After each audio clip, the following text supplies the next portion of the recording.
Ngayon po si Attorney Benjamin Tolosa po ay atin lamang kausapin para po sa mga aasahan natin ngayon pong linggong ito na simula na naman po ng impeachment trial ni VP Sara Duterte. Siya po ang legal spokesperson po ng House Prosecution Panel. Good morning po, Attorney!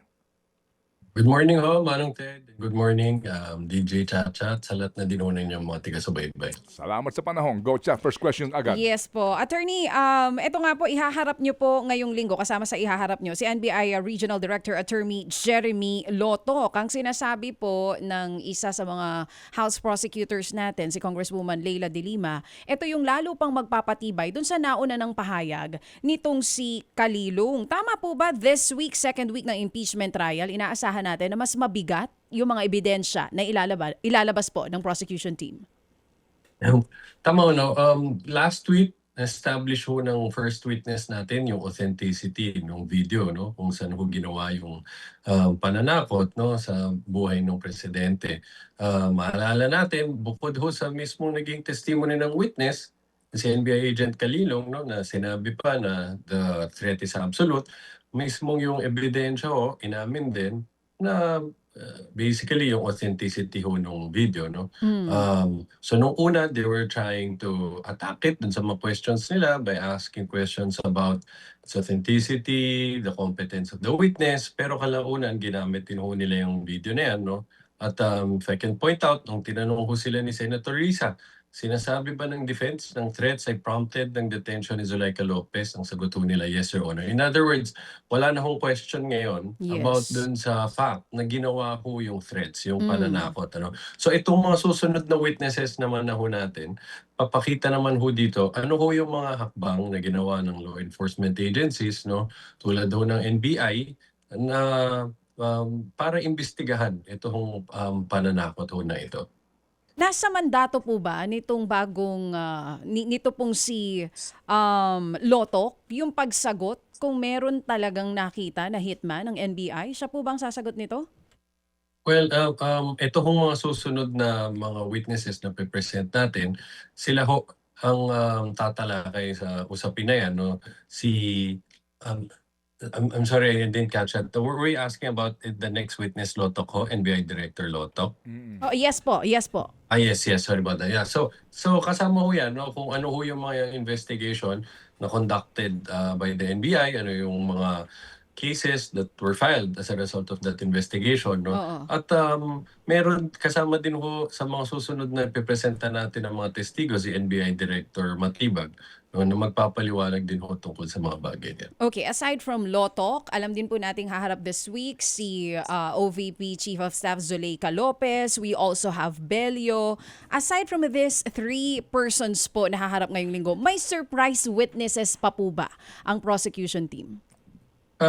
Hindi naman ho, no, surprise dahil yan naman ho yung pinangalanan na namin during our last hearing last Wednesday, no. Although nakatanggap ho kami ng letter from NBI Director, ano, I think this was yesterday, informing us na siya ho'y naimbitahan ng FBI, no, na mag-attend sa isang security event sa Thailand sa susunod na linggo. Kaya nakikiusap po siya na unahin iupo siya as testigo bago ho itong mga araw na to.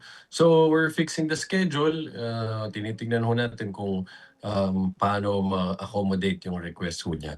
But just the same, di naman ho siya surprise dahil matagal naman na namin nasabi na upo siya. If at all, baka mapaaga lang ho. So, tama po ba you're talking about NBI Director Attorney Melvin Matibag? Most probably, he will be sitting on the on the witness stand ngayong linggo. Tama po ito? Posible ho yan na pwede ho yan ipaalam mamaya dahil nga ho dun sa naging conflict ho dun sa schedule niya na hindi ho siya, I think this is July 21 and 22, na hindi ho siya available. So titingnan ho namin kung paano siya ma-accommodate. Okay. Ano po kung si kung si Tolok po kung ito pong Lotok, isang NBI Lontok. agent, Lotok, Tolok tuloy. Ito pong si Lotok ay para dun sa mga detalye pa rin na may kinalaman dun sa video. Tama po ba si NBI Director Melvin Matibag will be about the assassination plan? and to really point out kung sino yung hitman? Doon po ba papunta yung kay Attorney Melvin Matibag? Yeah. Well, I hope you would understand, no, hindi ko ho ma-discuss ang length yung ano ho yung magiging laman ho ng testimonya nila. But in broad strokes, I could say, patungkol ho ito doon sa mga naging investigation na na-conduct ho ng NBI, no, paukol ho dito at ano yung mga kasong sinampal dahil sa result of the investigation din ho. I'm sure na pag-usapan nyo na po, no, yung nangyari po last time dyan sa Senate shooting. Paano po sisiguruhin ng prosecution na yung pagharap ni Matibag, kung matutuloy man ngayong linggo, will be about the hitman, the assassination plan, at hindi po mauuwi doon sa nangyari dyan sa Senate shooting. Baka po yung iba nating senator judges, maging personal yung kanilang mga tanong. Well, unang-una no, under the rules, dapat ang mga magiging testimony ng witness ay material and relevant to the case. So kung labas po yan doon sa kaso, hindi ho dapat pag-usapan. No? Although of course, yung mga questions ng mga senators, no, we can't object to them. But inaasahan ho namin, no, that they will comply with obligation to observe yung political neutrality. Kasama ho dito, yung bawal ho mag-discriminate, no, unjustly against anyone in the conduct of the proceedings. So inaasahan ho namin na susundan naman ho yan ng lahat ng mga senator judges. Doon po ba sa nangyaring hearing, Attorney Tolosa, last week, base po sa inyong, sabihin na natin, observation, kasi yung direction ng magiging flow ng trial, aminin man natin o hindi, sits on the presiding chair, which is Senator Cheese Escudero. Base po sa inyong observation, naging maayos po ba yung first week? O merong mga pwede naman sanang hindi na doon napunta yung mga tanong? Well, naniniwala naman ho kami, naging maayos, mabilis din ho, no? At patas yung pag-handle ho nitong impeachment proceedings. So, no question, no complaints from our side. Ho. Oo. At saka wala ho tayong control, no? Doon sa mga gawi at pagtatanong ng mga senator judges bilang mga prosecutor.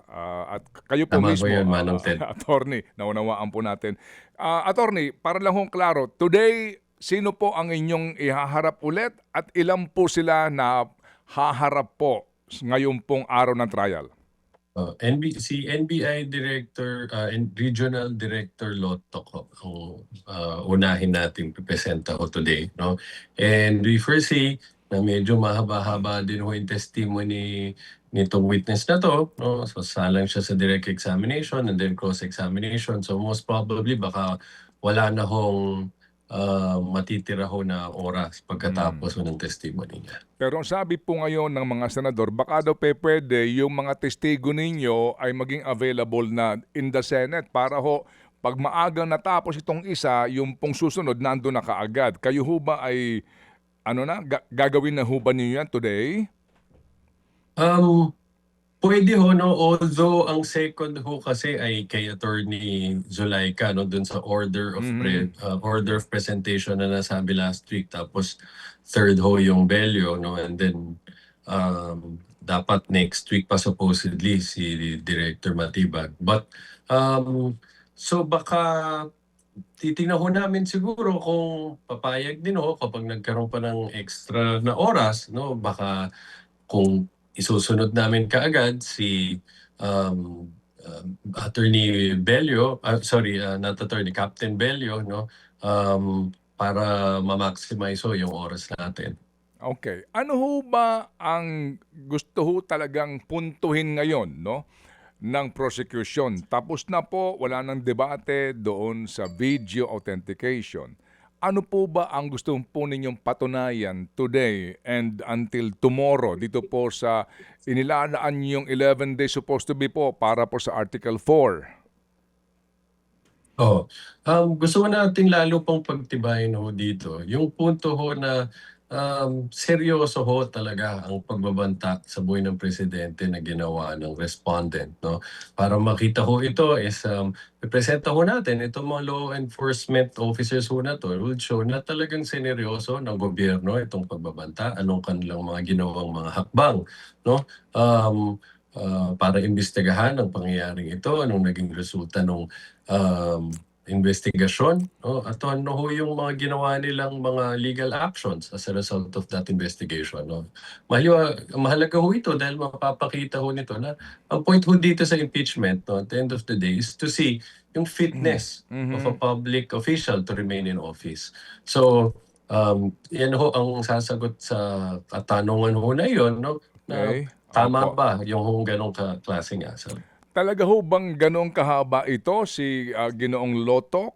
And then, di ho ba ifo-fortify lang naman yan ni Director Matibag ng NBI? Separate po kasi yung kay Bello, di po ba? Ito ho kasi yung supposed to be nga transfer ng detention ni Ma'am Zuleika Lopez. Ganun ho ba kahaba talaga ito na pagpapatunay sa ginawa nilang investigasyon para sabihin na seryoso yung banta sa buhay ng Presidente et al.? Although medyo mahirap pong ma-foresee talaga gaano Aha. katagal, no? Dahil Okay. alam mo natin minsan nagkakaroon ho ng mga legal arguments bago Mhm. magsimula or in the middle of it. Tapos siyempre, um, maaaring hindi naman din ho dire-diretso yung pagtatanong, no? Madami din objections sa kabila, which is okay, Okay. parte naman ho yan ng proseso.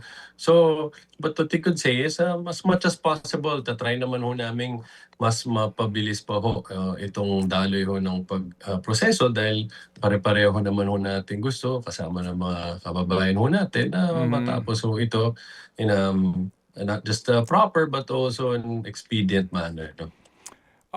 Ito pong pagsalang ni Binibining Lopez, ang dito ho ba ikaklaro ng prosecution na ituturing siya na hostile witness ninyo? Tama po yun, Manong Ted, kapag naupo siya, no, we will qualify her as an hostile witness para ho kapag tinanong namin siya, no, as if we're conducting cross-examination. Okay, so ngayon po sir, ano po ang gusto ho ninyong tukuyin? Ano po ang purpose ni Binibining Zuleika Lopez ba as hostile witness ng prosecution? Ano po ang gusto ho ninyong tumbukin? Well, again, without going too much into the details, so maalala ho natin nung cross-examination, pinoint out ho yan ng depensa, no? Nag-play ho sila ng mga Mhm. portions ng Okay, video okay. showing na nandun ho si Attorney Zalaika, no? So, maaari ho na kapag tinawag siya, matanong ho siya about dun sa circumstances niya, dun ho sa Mhm. kung while she was detained, no? At dahil kasama ho niya nung panahon na yun, yung respondent nung ginawa ho niya yung pagbabanta. Sino po ang prosecutor, private prosecutor o house prosecutor po na hahawak sa bahagi po ng Zuleika Lopez testimony?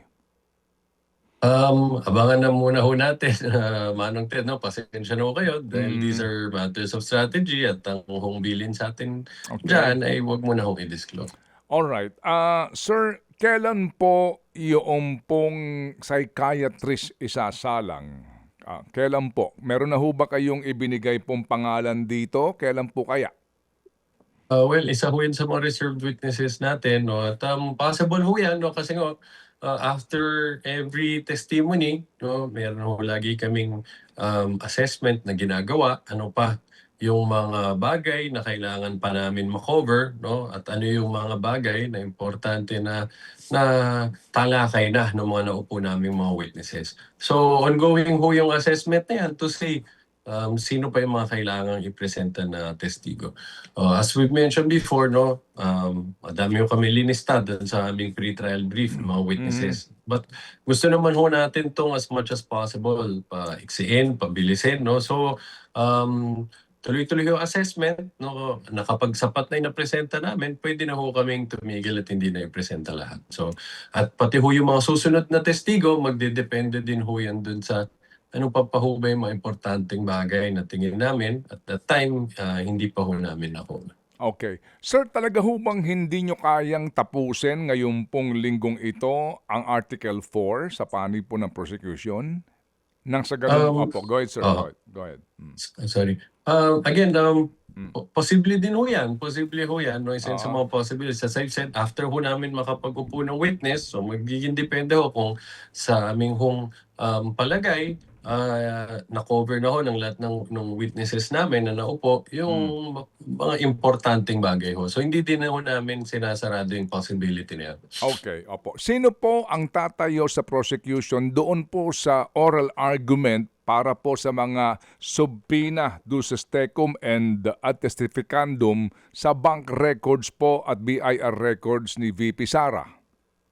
Again, pasensya na ho, Manong Ted, no, but we'll have to wait until Wednesday isa utod sa mga bagay na fina-finalize din. No?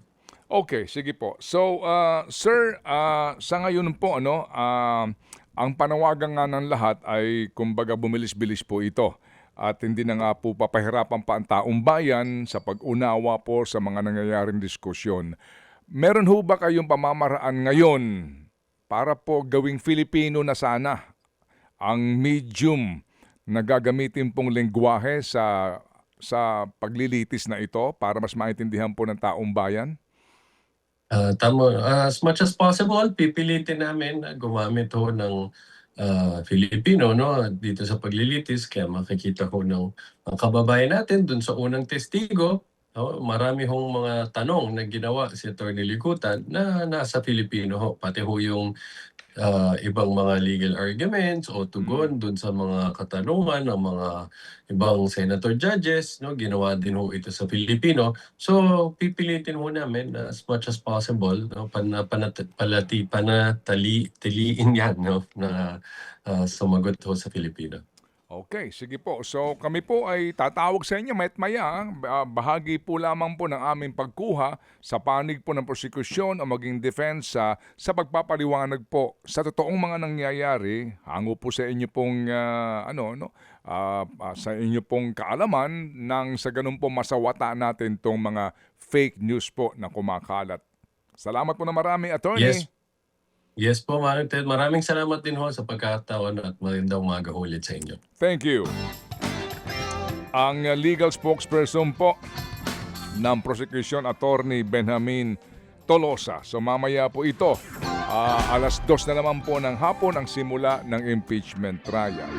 Mga kapatid, patuloy po kayong tumutok sa 105.9 True FM para sa totoong balita, impormasyon, music and entertainment. Mag-subscribe sa aming YouTube channel at podcast at sundan nyo kami sa Facebook, Instagram, X at TikTok sa True Network PH. Bisitahin din po ang aming official website, truefm.ph. At panoorin din kami sa True TV Signal, Channel 19. Kami po ang 105.9 True FM. Laging true sa'yo, kapatid.